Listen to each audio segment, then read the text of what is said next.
How we remember. This is a painful subject to write about in the current political climate, but it has been on my heart for years, and it has now become more painful not to say it than to say it. What has already happened to us, whether on an individual level or a national level, is beyond our power to change. What is up to us, and vital to our sense of ourselves, is how we choose to remember it. Churchill once said that no one can guarantee success in war, only deserve it.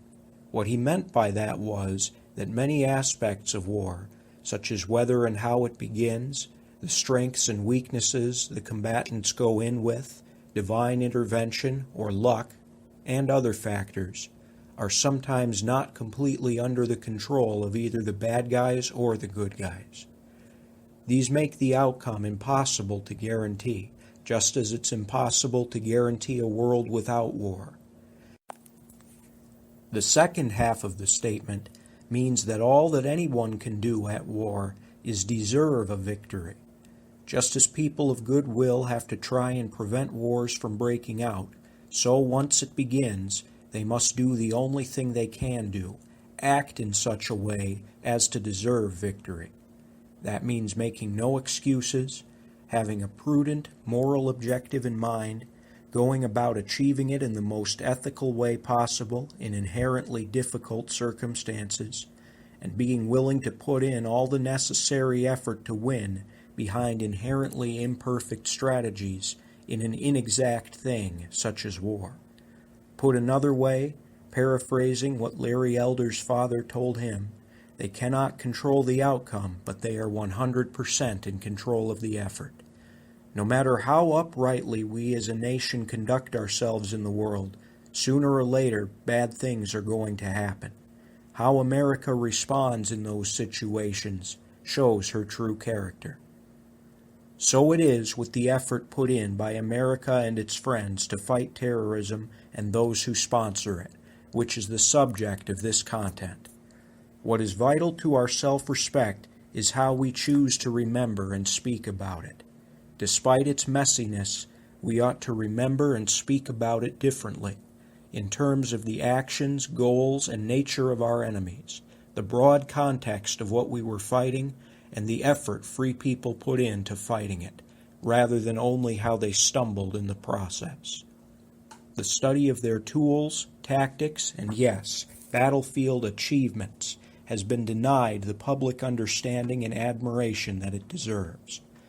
Our people should be interested in the subject matter, rather than exasperated or ashamed of it. This is our history. Assimilate it, because it is yours. Have a healthy sense of pride about it. You can honor those who put in the effort to do the right thing and fight truly evil people, without expecting or pretending that they made no mistakes in the process. And you can learn from their mistakes without being unkind or masochistic about them. Look at it in terms of how we were challenged, the pinnacle of that challenge being the deadliest attack on our country since Pearl Harbor, and how we responded to it, rather than the currently prevalent discourse of, "Woe is us, it was all stupid, and we were defeated," which is a combination of historical distortion and self-pity, a toxic combination indeed. Although some people think this idea hopelessly old-fashioned and naive, I believe in the basic good of America's purposes and its role in the world. That's why I approach the study of the Cold War and America's effort to fight different kinds of terrorism the same way I would approach the study of, for example, World War II. That is, I take the same attitude towards America and its friends. That attitude is one of identifying with them, rather than nitpicking them to death. I take a similar attitude towards the soldiers and statesmen involved. The true measure of a soldier or statesman is a lot like the true measure of any human being at their core.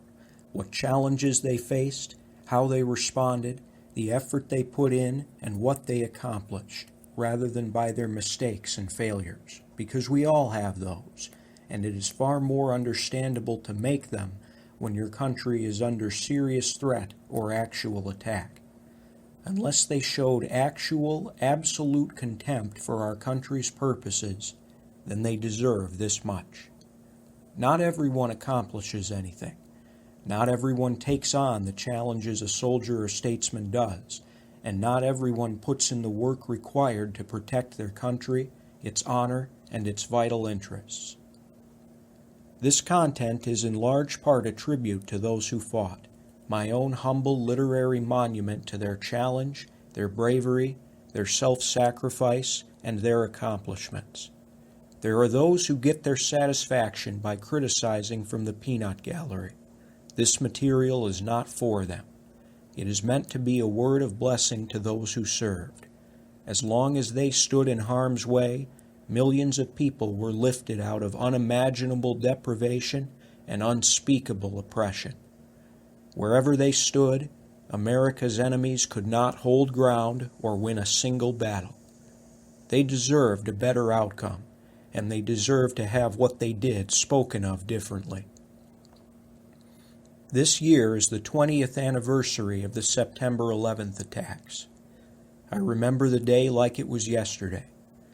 I was shaped as a person by that day and by observing all that happened as a result of it.